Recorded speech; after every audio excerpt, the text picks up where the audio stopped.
Bismillahirrahmanirrahim. Assalamu alaikum everyone. How are you all? I hope all of you would be fine. It's me Misha and welcome to another lecture that is about elements. So let's get started. Elements की definition को देखते हैं. It is a substance made up of same type of atoms. कि elements उन substances को कहा जाता है जो कि same type of atom से मिलके बनते हैं. Having same atomic number, उनका atomic number same होता है and cannot be decomposed into simple substances by the ordinary chemical means. और वो हम उनको decompose यानी कि उनको तोड़ फोड़ नहीं सकते. उनको क्या कहते हैं? Elements कहते हैं. अब ऐसे सब्सटेंसेस जिनका जिनके एटम्स ही सेम हैं, सपोज करें मैं आपको हाइड्रोजन की एग्जांपल देती हूँ. हाइड्रोजन प्रेजेंट होता है H2 की फॉर्म में, ठीक है. अब ये एक एलिमेंट है. क्यों? क्योंकि ये hydrogen same type of atom से बना है. ये बना है हाइड्रोजन और हाइड्रोजन से, यानी कि हाइड्रोजन का एक एटम और हाइड्रोजन का दूसरा एटम, इन दोनों ने मिलके क्या बनाया है? H2, जिसको हम क्या कह रहे हैं कि एक एलिमेंट है. एक तो इनके एटम्स बिल्कुल सेम है. ऑब्वियसली अगर एटम सेम है तो एटॉमिक नंबर भी सेम है. अगर हाइड्रोजन का 1 है एटॉमिक नंबर, तो इस हाइड्रोजन एटम का भी 1 है, तो एटॉमिक नंबर भी सेम है. तो इनको हम डिकम्पोज नहीं कर सकते. मैंने आपको बताया था पिछले कुछ प्रीवियस लेक्चर्स में कि हाइड्रोजन जो एटम होता है ना, वो सबसे स्मॉलेस्ट पार्टिकल होता है और उसको हम डिकम्पोज नहीं कर सकते, ठीक है. तो ऐसे सब्सटेंसेस जिनका जो कि सेम टाइप ऑफ एटम से मिलके बने हों और उनका एटॉमिक नंबर भी सेम हो और वो डिकम्पोज भी ना होते हों, तो उनको हम क्या कहते हैं? एलिमेंट्स कहते हैं. अब यहाँ पे मेंशन है elements occur in nature. Elements occur in nature in free और कंबाइंड फॉर्म. कि ये फ्री फॉर्म में भी प्रेजेंट होते हैं और कंबाइंड फॉर्म में भी प्रेजेंट होते हैं. अब देखें जैसे कि गोल्ड, AU इसका सिंबल है गोल्ड का, ठीक है. हम गोल्ड को AU से रिप्रेजेंट करते हैं. ये भी इसी फॉर्म में प्रेजेंट होता है. सिल्वर AG की फॉर्म में, प्लाटिनम PT की फॉर्म में एंड हीलियम HE की फॉर्म में. ये ऐसे ही फ्री स्टेट में एग्जिस्ट करते हैं. लेकिन कुछ एलिमेंट्स ऐसे होते हैं जो कि कंबाइंड फॉर्म में एग्जिस्ट करते हैं, जैसे कि हाइड्रोजन की एग्जांपल है. मैंने आपको बताया था हाइड्रोजन H2 की फॉर्म में हमेशा एग्जिस्ट करता है, सिंपल H की फॉर्म में एग्जिस्ट नहीं करता. उसमें दो एटम्स आपस में जुड़े होते हैं तो वो कंबाइंड फॉर्म में एग्जिस्ट करता है. ऑक्सीजन भी O2 की फॉर्म में एग्जिस्ट करता है और O3 की फॉर्म में एग्जिस्ट करता है, ठीक है. सो इस तरह से कुछ एलिमेंट्स फ्री होते हैं फ्री स्टेट में और कुछ एलिमेंट्स कंबाइंड फॉर्म में प्रेजेंट होते हैं. नेक्स्ट है elements exist in solids, liquids and gases. कि एलिमेंट्स जो है ना वो सॉलिड फॉर्म में भी एग्जिस्ट करते हैं, लिक्विड फॉर्म में भी एग्जिस्ट करते हैं और गैसेस फॉर्म में भी एग्जिस्ट करते हैं. आपको इन स्टेट्स का पता होगा. सॉलिड्स कहते हैं ठोस को, लिक्विड कहते हैं माया को और गैसेस तो ऑब्वियसली गैस को कहते हैं. सो सॉलिड में कौन कौन से एलिमेंट्स आ जाते हैं? सॉलिड में आता है सोडियम, ये सॉलिड फॉर्म में होता है. कॉपर भी सॉलिड फॉर्म में, जिंक एंड गोल्ड ये भी सॉलिड फॉर्म में होते हैं ये सब. सेकंड पे आ जाते हैं लिक्विड्स में. मरकरी ये लिक्विड्स में प्रेजेंट होता है, लिक्विड फॉर्म में होता है. ब्रोमीन भी लिक्विड फॉर्म में प्रेजेंट होता है. और नेक्स्ट है गैसेस में कौन कौन से एलिमेंट्स प्रेजेंट होते हैं? वो है नाइट्रोजन, नाइट्रोजन एक गैस है. ऑक्सीजन भी गैस है. क्लोरीन एंड उसके बाद आ जाता है हाइड्रोजन. ये सब गैसेस हैं. तो इस तरह से कुछ एलिमेंट्स जो है वो सॉलिड्स की फॉर्म में प्रेजेंट होते हैं, कुछ एलिमेंट्स लिक्विड की फॉर्म में प्रेजेंट है और कुछ एलिमेंट गैसेस की फॉर्म में प्रेजेंट होते हैं. एलिमेंट्स क्या होते हैं? जो कि सेम टाइप ऑफ एटम से मिलके बने हों और एटॉमिक नंबर भी उनका सेम हो और उसके बाद वो डिकम्पोज भी ना हो. नेक्स्ट रहता है एलिमेंट्स की रिप्रेजेंटेशन, कि हम एलिमेंट्स को रिप्रेजेंट कैसे करते हैं. So they are represented by symbols. Elements को हम सिंबल से रिप्रेजेंट करते हैं. जैसे कि H for hydrogen, N for nitrogen, Ca for calcium and Cl for chlorine. अच्छा यहाँ पे इंपॉर्टेंट बात ये आ जाती है कि अब देखिए हाइड्रोजन है तो हमने उसको रिप्रेजेंट करना है तो उसके लिए हम कैपिटल H यूज़ करते हैं, ठीक है, हाइड्रोजन के लिए. नाइट्रोजन के लिए कैपिटल N यूज़ करते हैं. ऑक्सीजन के लिए कैपिटल O यूज़ करते हैं, ठीक है.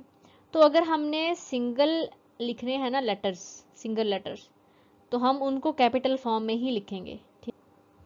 पोटेशियम आ जाता है जिसको हम रिप्रेजेंट करते हैं K से, तो ये कैपिटल है, ये भी कैपिटल में है, ये सब कैपिटल में है। जो सिंगल लेटर्स होते हैं ना किसी भी एलिमेंट को रिप्रेजेंट करने के, उनको हम कैपिटल में रिप्रेजेंट करते हैं। लेकिन ऐसे एलिमेंट्स हैं जिनके सिंबल में हम 2 लेटर्स को जो है वो मेंशन करते हैं। जैसे कि कैल्शियम की एग्जांपल में देखें तो इसका सिंबल है Ca, कैल्शियम का सिंबल है C और साथ में है A।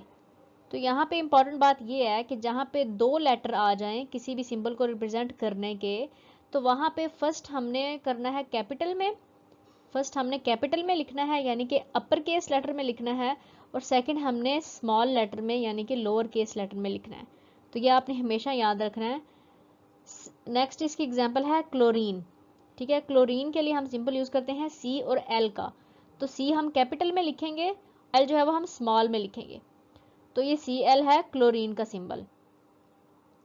इस तरह से मैं आपको एक और एग्जांपल देती हूँ मैग्नीशियम की। ठीक है, मैग्नीशियम का सिंबल होता है M, जो कि फर्स्ट हम लिखेंगे अपर केस में, और दूसरा होता है G, जो कि दूसरा लेटर हम लिखेंगे स्मॉल में। तो आपने हमेशा याद रखना है जहाँ पे भी हमने एलिमेंट्स को सिंबल्स के थ्रू रिप्रेजेंट करना है, तो अगर तो उसका एक लेटर है तो उसको हम सिर्फ कैपिटल से शो करेंगे, और अगर तो उसमें 2 लेटर्स आ जाते हैं जैसे कि कैल्शियम में है, मैग्नीशियम में है, क्लोरीन में है, तो हम पहले वाला अपर केस में शो करेंगे और दूसरे वाला उसके साथ स्मॉल में हम लोग लिखेंगे।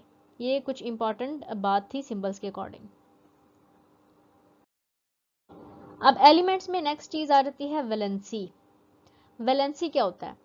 The unique property of element is called valency. Element की एक यूनिक प्रॉपर्टी है, लेकिन ये है क्या प्रॉपर्टी? क्या प्रॉपर्टी है कि it is combining capacity of an element with other elements, कि ये एक एलिमेंट की दूसरे एलिमेंट के साथ कंबाइन होने की कैपेसिटी है, कि एक एलिमेंट के पास कितनी कैपेसिटी है कि वो कितने एलिमेंट्स के साथ मजीद कंबाइन हो सकता है। इसको बोलते हैं बेसिकली वैलेंसी। जैसे मैं आपको एग्जांपल देती हूँ। सबसे पहले हम HCl की एग्जांपल लेते हैं, HCl। अब यहाँ पे 2 एटम्स हैं, एक हाइड्रोजन है, दूसरा है क्लोरीन। अब आप ये 3 लेटर्स देख के ये मत समझिएगा कि ये 3 है। Hydrogen is for, H is for hydrogen and Cl is for chlorine. C capital में होगा और L उसका स्मॉल, सेकंड वाला हमने स्मॉल में लिखा है। तो ये HCl है, यानी कि ये है हाइड्रोजन क्लोराइड, हाइड्रोजन क्लोराइड। तो अब हमने देखना है इसमें हाइड्रोजन की वैलेंसी बताएं मुझे। तो इसकी वैलेंसी कैसे हम पता करेंगे? अब देखें, हाइड्रोजन ने सिर्फ एक बॉन्ड बनाया हुआ है Cl के साथ, यानी कि ये दूसरे एटम के साथ इसने सिर्फ एक बॉन्ड बनाया हुआ है। तो इसकी वैलेंसी क्या होगी? इसकी वैलेंसी होगी 1, क्योंकि इसमें कितनी कैपेसिटी है बॉन्ड बनाने की? एक ही कैपेसिटी है कि एक ही बॉन्ड बना सकता है किसी भी दूसरे एलिमेंट के साथ हाइड्रोजन। तो हाइड्रोजन की वैलेंसी क्या है? हाइड्रोजन की वैलेंसी है 1। नेक्स्ट मैं आपको कुछ एग्जाम्पल से वैलेंसी को एक्सप्लेन करती हूँ। तो यहाँ पे भी देखें, इस ऑक्सीजन के साथ इस हाइड्रोजन ने भी एक ही बॉन्ड बनाया है, सेकंड वाले हाइड्रोजन ने भी इस ऑक्सीजन के साथ सिर्फ एक ही बॉन्ड बनाया है। तो इससे क्या प्रूफ होता है कि हाइड्रोजन की वैलेंसी क्या है? हाइड्रोजन की वैलेंसी है 1।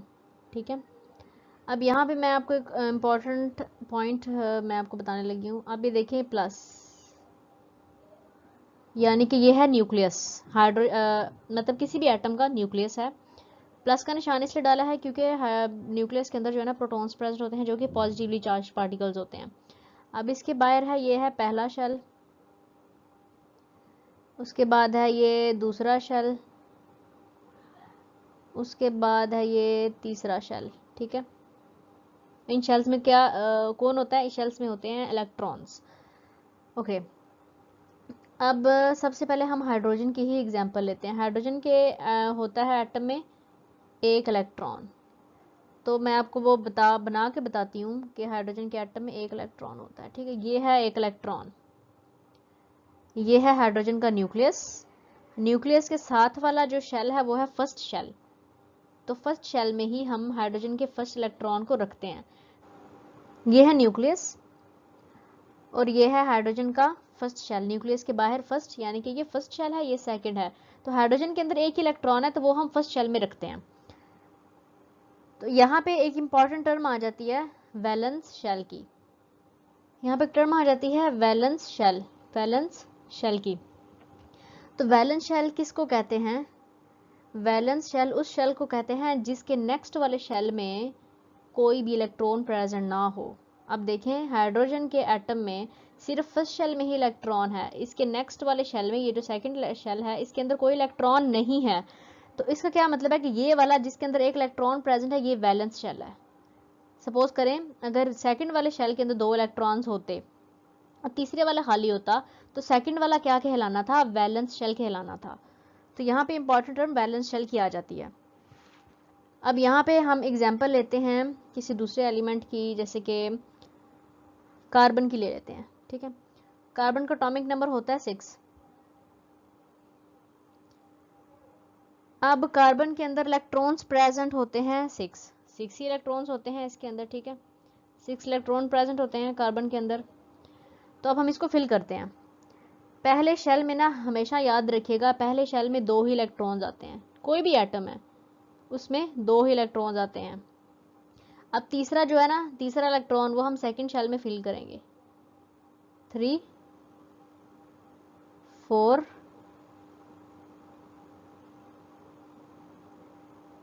5, ये सेकंड शेल में फिल कर रही हूं मैं, एंड 6। ठीक है, ये न्यूक्लियस हो गया मिड में, ये इसका फर्स्ट शेल कार्बन का, और ये वाला सेकंड शेल। हमेशा याद रखिएगा, फर्स्ट शेल के अंदर हमेशा 2 इलेक्ट्रॉन्स आते हैं, सेकंड शेल के अंदर हमेशा 8 इलेक्ट्रॉन्स आते हैं। यानी कि कार्बन के अंदर अगर बहुत ज़्यादा इलेक्ट्रॉन्स होते ना, तो पहले हमने 2 फिल करने थे, नेक्स्ट वाले शेल में 8 फिल करने थे, और फिर थर्ड वाले शेल में जितनी उसकी कैपेसिटी होनी थी ना, उतने फिल करने थे। तो सेकंड वाले में 8 इलेक्ट्रॉन्स आते हैं, लेकिन कार्बन के अंदर 6 इलेक्ट्रॉन्स प्रेजेंट हैं, तो 2 हमने पहले में फिल किए और बाकी जो 4 थे ना, वो हमने सेकंड वाले में फिल कर लिए। अब इसका मतलब है कि कार्बन के सेकंड वाले शेल के अंदर मजीद 4 इलेक्ट्रॉन्स आ सकते हैं। तो अब यहाँ पे कार्बन का जो सेकंड वाला शेल है ना, ये वैलेंस शेल कहलाएगा, क्योंकि इसे नेक्स्ट वाले शेल के अंदर कोई भी इलेक्ट्रॉन प्रेजेंट नहीं है। तो सेकंड वाला शेल क्या कहलाएगा? वैलेंस शेल कहलाएगा। अब इस शेल के अंदर ना 4 इलेक्ट्रॉन्स हैं। अब मोस्ट इंपॉर्टेंट बात मैंने आपको यहाँ पे ये बतानी है कि अगर किसी भी एटम के वैलेंस शेल के अंदर 4 से कम इलेक्ट्रॉन्स प्रेजेंट होंगे ना, वैलेंस शेल के अंदर 4 से कम, तो वो एटम क्या करेगा? वो अपने जितने भी इलेक्ट्रॉन्स हैं ना, वो दे देगा और बॉन्ड बना लेगा, शेयर करके बॉन्ड को। ये शेयरिंग भी हम इंशाल्लाह पढ़ेंगे नेक्स्ट, जब हम बॉन्डिंग का चैप्टर पढ़ेंगे तब हम ज़रूर पढ़ेंगे। तो लेकिन अगर इस कार्बन जो भी एटम है उसके वैलेंस शेल में 4 या 4 से ज़ायद इलेक्ट्रॉन्स है ना, तो वो दूसरे किसी एटम से इलेक्ट्रॉन लेके और 4 बॉन्ड शेयर करके बना लेगा। अब देखें कार्बन की यहाँ पे एग्जांपल, कार्बन की ये वाली एग्जांपल।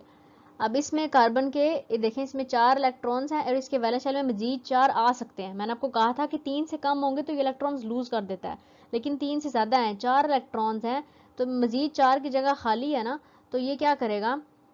हाइड्रोजन, इसके साथ हाइड्रोजन अटैच है, तो हाइड्रोजन के इलेक्ट्रॉन, इसमें भी एक इलेक्ट्रॉन है, इसमें भी, इसमें भी और इसमें भी, तो ये बॉन्डिंग बना के, बॉन्डिंग करके आपस में ये स्ट्रक्चर बना देंगे। बॉन्डिंग किस तरह से करेंगे कि इसके अंदर जो वैलेंस शेल में 4 इलेक्ट्रॉन्स थे ना, एक ये वाला, 2 3 और 4, एक इलेक्ट्रॉन इधर चला गया यहाँ पे, और हाइड्रोजन का भी एक इलेक्ट्रॉन आ गया, यानी कि बॉन्ड, एक बॉन्ड में 2 इलेक्ट्रॉन्स होते हैं, तो वो शेयर कर दिया और ये बॉन्ड बना लिया। जो इसका दूसरा था वैलेंस शेल में, वो उसने इसको दिया और यहाँ से एक हाइड्रोजन का आया और उन्होंने ये वाला एक बॉन्ड बना लिया। जो तीसरा था वैलेंस शेल में, वो एक यहाँ पे आया और हाइड्रोजन के अंदर जो था वो एक यहाँ पे आया, तो ये वाला बॉन्ड बन गया। इसी तरह से इसके साथ है। सो बेसिकली वैलेंसी क्या है कि कोई भी एलिमेंट कितने बॉन्ड बना सकता है किसी दूसरे एलिमेंट के साथ, वो उसकी वैलेंसी कहलाती है। अगर तो उसके वैलेंस शेल में 3 से कम इलेक्ट्रॉन्स है तो वो इलेक्ट्रॉन्स लूज कर देता है, और अगर 4 है या 4 से ज़्यादा है तो वो बाकी गेन करके आपस में बॉन्डिंग कर सकता है। सो ये बेसिकली वैलेंसी कहलाती है। और वैलेंस शेल क्या होता है? वैलेंस शेल होता है कि जिस शेल के अगले वाले शेल में कोई भी इलेक्ट्रॉन्स प्रेजेंट नहीं होंगे ना, वो उसका वैलेंस शेल कहलाएगा। जैसे कि हाइड्रोजन के एग्जांपल में सिर्फ फर्स्ट वाले शेल में था एक इलेक्ट्रॉन प्रेजेंट था, तो उसे नेक्स्ट, तो वो वैलेंस शेल था। अब इस कार्बन वाले में सेकंड वाला वैलेंस शेल है, क्योंकि इसे नेक्स्ट वाले शेल में कोई भी इलेक्ट्रॉन प्रेजेंट नहीं है। अब मैं आपको एक और एग्जांपल देती हूँ सोडियम की। ठीक है, सोडियम की जिसका सिंबल होता है Na। इसके अंदर इलेक्ट्रॉन प्रेजेंट होते हैं 11। सोडियम के अंदर 11 इलेक्ट्रॉन्स प्रेजेंट होते हैं। अब हम इनको डिस्ट्रीब्यूट करते हैं। यह है सोडियम का न्यूक्लियस, यह है फर्स्ट शेल, यह है सेकंड शेल, और ये आया है उसका थर्ड शेल सोडियम का, ठीक है, सोडियम एटम का। ओके, हमने बात की है कि सोडियम के अंदर कितने इलेक्ट्रॉन्स हैं, 11 इलेक्ट्रॉन्स हैं। तो मैंने आपको बताया है कि फर्स्ट शेल में हम हमेशा 2 इलेक्ट्रॉन्स रखते हैं, ठीक है, तो 2 हम इसमें पुट कर देते हैं, 1 और ये 2, ठीक है, 2 इलेक्ट्रॉन इसके फर्स्ट शेल में आ गए। अब दूसरे शेल में हमेशा 8 इलेक्ट्रॉन्स होते हैं, 1 2 3 4 5 6 7 और ये यहाँ पे 8। अब टोटल इलेक्ट्रॉन्स कितने हो गए, पहले में 2 दूसरे में 8, टोटल हो गए 10, बाकी रह गया 1। अब वो हो जाएगा थर्ड वाले शेल के अंदर, क्योंकि हमेशा हमेशा फर्स्ट शेल में 2 इलेक्ट्रॉन्स आते हैं, सेकंड शेल में 8 इलेक्ट्रॉन्स आते हैं। अब ये 10 पूरे हो गए, जो 1 रह गया वो चला गया थर्ड शेल में। अब यहाँ पे वैलेंस शेल कौन सा होगा, थर्ड वाला शेल होगा, क्योंकि इसके बाहर वाले शेल में कोई इलेक्ट्रॉन नहीं होगा, तो ये वाला क्या कहलाएगा, वैलेंस शेल कहलाएगा। अब देखें, मैंने बात की थी कि 4 से कम किसी के अंदर, किसी के वैलेंस शेल में इलेक्ट्रॉन्स हो ना, तो वो क्या कर देते हैं, लूज कर देते हैं, यानी कि ये वाला जो है ना ये लूज करेगा, क्योंकि इसके अंदर 1 इलेक्ट्रॉन है वैलेंस शेल के अंदर। तो क्या मतलब है इसका कि सोडियम जो है ना वो सिर्फ और सिर्फ एक बॉन्ड बना सकता है, क्योंकि उसके वैलेंस इलेक्ट्रॉन में सिर्फ और सिर्फ ये एक ही इलेक्ट्रॉन है।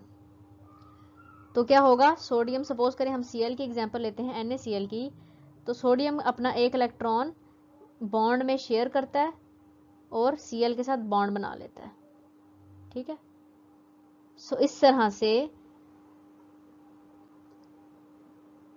हम वैलेंसी को एक्सप्लेन करते हैं, ठीक है। तो सोडियम की कितनी वैलेंसी हुई, सोडियम की वैलेंसी है 1, क्योंकि इसके वैलेंस शेल में सिर्फ 1 इलेक्ट्रॉन है। So that's all for today guys, see you in the next video. Until then, Allah Hafiz everyone and take care of yourself.